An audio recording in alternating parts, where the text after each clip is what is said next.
instantly, and then there's the Joe. So now the Valentina even it's an even stronger case here for RRQ Hoshi.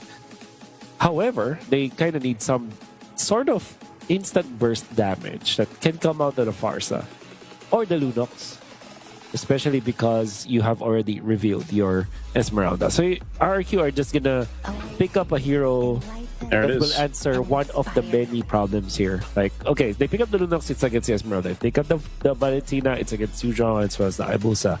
If they pick up the Farsa, it's a combo with the Grok. It's like they just chose what to them makes a lot of sense, which in this case is to manage this Esmeralda, because eventually, yeah, they will have problems facing up against this Esmeralda. Yeah, I figured that Lunox would come through, so helps deal with this. And look at it, like I said, when you break it down, they could get shut down very quickly with this. And again, it's broken walls, so we'll see how Team Falcons decides to approach the early game here, knowing that, yeah, for the most part, they might have to play around that Trolls level 4 once it's up. And RRQ Hoshi, on the other hand, can do a similar thing with the Grok, but necessarily they scale up well. Yeah. Okay, that answer here for what we're seeing from our Team Falcons is to have an active Cho user, not from Troll. You can see that they fast clear the mid lane, they immediately go to the top lane. And then they punish Suchujin. I don't know why he is there as the Yi Shin without the help of his Grok. Yeah, it's really interesting. That's what I was wondering, you know? You don't want to give these early kills over to Boyet. The Hayabusa is, you know, you give it that first blood, he builds in, he's got the Warcry emblem. You're not going to be able to win that fight, especially alone without your roam there. So good pickup for Team Falcons. That's exactly what they needed to scale into this early game already, and we'll see that actually play out even up top side. Not sure if he's going to pull the trigger on that shadow kill, but as you can see, the shadows are a little bit less of a range. That was the change. That was a quote-unquote nerf for Hayabusa on this patch yesterday, so his shadows now don't go as far that they did before. Oh, that's interesting for RRQ Hoshi, because and I'm only saying that because Sutsujin as well as Edok, they have been playing phenomenally for the past 2 games that we've seen them, particularly Edok, right? But Sutsujin quietly out there is ever so dependable. There's a misstep coming out from him, but fortunately for RRQ Hoshi, it's not as costly. Unless Boyet gets to level 5 first, which I think that he's poising to go for that. He will try to go for the orange buff. When that happens, he's going to get level 5. Whereas Sutsujin is going to be stuck with level 4. Eventually, what that would mean is that Team Falcons can easily take this this turtle number 1. We'll see if they're able to secure it. Fight here in the mid lane, though. Jump in from Sano. Edok not level 4 just yet. Neither is Troll. So both roamers waiting for those crucial ultimates. But under the turret, Sanji takes out Dyren with 1 HP left. A 1v1 there in the XP lane. Now the fight for the turtle with the advantage. There's the tech charge, able to find 2. A Mount Shocker to be used as well, but Boyet will get the turtle, and Team Falcons decides to back off, getting everything in that exchange. A massive early game for Team Falcons. It's a 2-0. They elevate the farm for Boyet. He is flash farming like crazy now. Level advantage over Sutsujin and will increase for sure. Has the ultimate, can pop it. Smartly will not. They will just try and get more control of this river. And then you have Sanji, the first pick Yuzhong that gets the first blood onto Dyren.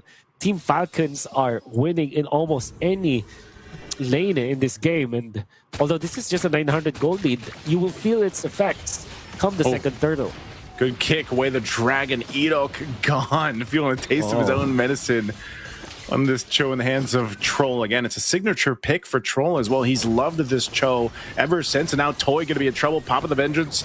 Mount Shocker used, but Toy left to his own. Susujin was cut off, but Toy will survive with the Vengeance, plus a little bit of help from that Brave Smite emblem there to keep him up. Plus, this is a CC, right? Usually you're able to go ahead, play pretty well, even with your back against the wall. So RRQ Hoshi keeping things together around a 1K deficit in terms of gold. They're probably going to be in a better position, though, when it comes to this next turtle. Again, Troll's very proactive here, giving the information. Edok doing the exact same thing here to provide for the team. But they're all setting up. It's about 20 seconds, though, still for this turtle to come up. So unless they get a pick off, it's going to come down to that turtle fight. Yeah. Very important, and Troll being very active in this game. We're talking about how important it is for the roamers to be aggressive in the meta that we have right now, because you're more rewarded, and it seems like the Troll is just enjoying the perks of being a Troll right now. Instead of an assist, he gets a kill though, but of course Team Falcons are more than happy for that one. Edok actually missing the CC beauty on the Grok, man. Great kick. Tech charge going to be used. He actually tries to flicker away, but still goes down. Boy, it's going to be able to get the turtle again. So the fight's going to break out. Troll surviving, not even using the flicker. So no. Sanji and Edok, that's the trade, but turtle secured for Team Falcons. That was a big kill though to Sanji. RRQ Hoshi was able to get the kill onto the XP laner. Talking about the shadow kill, Boyette will go ahead and grab him a kill against Rins. And yeah, so he's going to continue to scale up, man. Look at him, level 9 right now, farmed up 2-0. Having a great time on this Hayabusa. Seems like the nerf does not affect Boyette. Back-to-back Hayabusa games that we've seen him, and is performing so well now. Troll still has the flicker right now, and the conceal as well, but Toy will be safe. Fortunately for Toy, there isn't any kill potential from Team Falcons just yet. They're just going to back down for now and just continue to farm. Susujin's not doing a bad job in terms of farming, maintaining, the gold anyway against Boyette.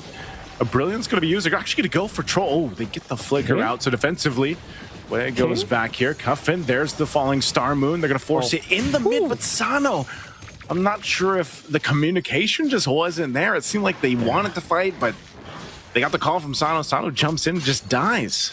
Yeah, sacrifices himself to the enemy. And this is the Esmeralda that had a great start to the game. Actually, 400 gold above the CC, but only the Enchanted Talisman, no Oracle yet for the Esmeralda. You know that you're going to melt, because even when you're attacked, when you're classified as attack, if you don't have the tanky items, you're going to melt against 5 members of RRQ Hoshi. Despite RRQ Hoshi having this rock, this Lapu-Lapu that you can steal the shields from, because of the lack of items, I mean, of course you have Enchanted Talisman, but that's not really enough for you. And yeah, definitely a miscommunication and a bad call coming out from Team Falcons. They still are leading by 2,000, but they cannot let go of this kind of lead, because RRQ Hoshi, they are known to come back. They know how to come back, so you gotta be careful if you're Team Falcons. Yeah, very calculated in the way they're going to do it. But this should be another turtle just going in the hands of Team Falcons. The play here for RRQ Hoshi might just be to wait for that first lore to come up and play into that. They know that's the power spike. The advantage right now is for Team Falcons.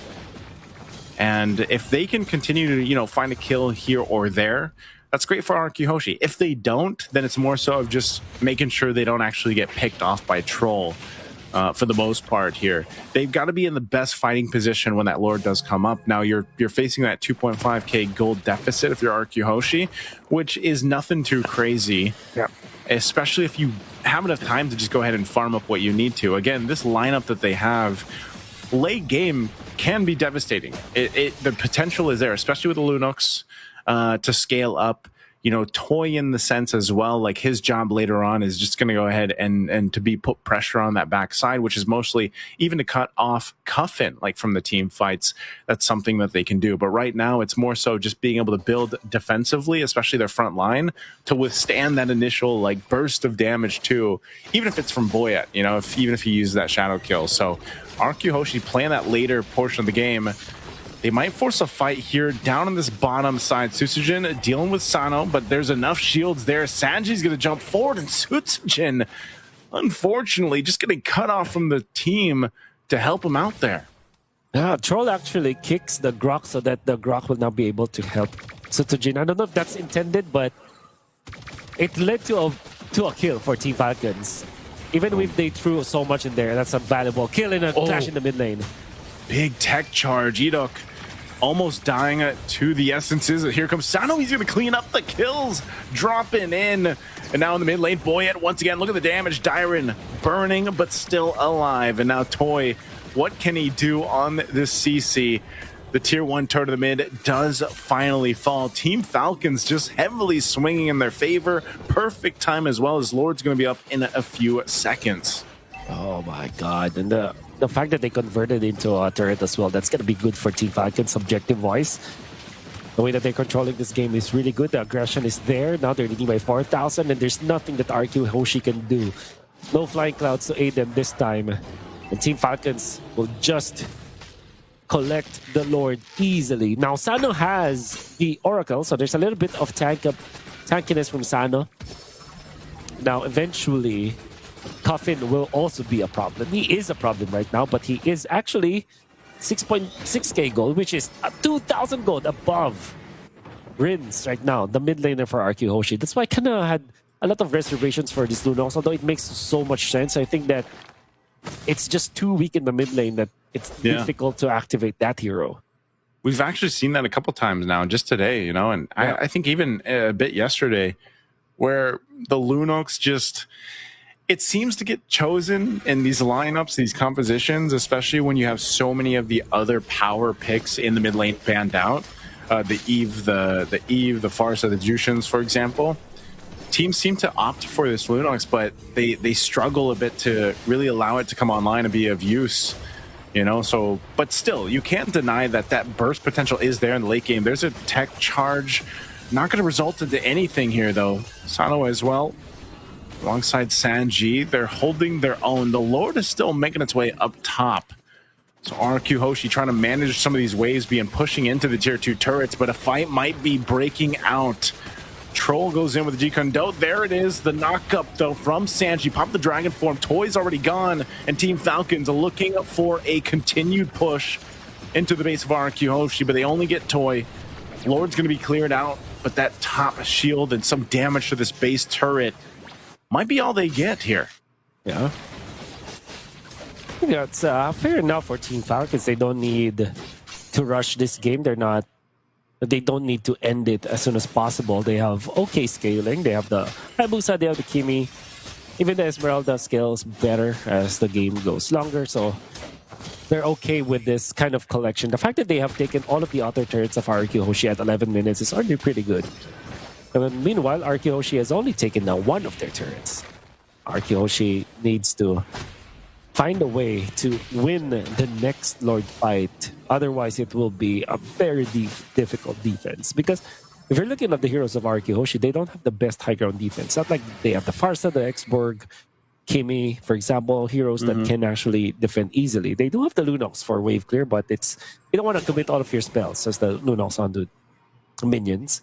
They also have the Yisun as well, but again, it's not as fast as the Farsa.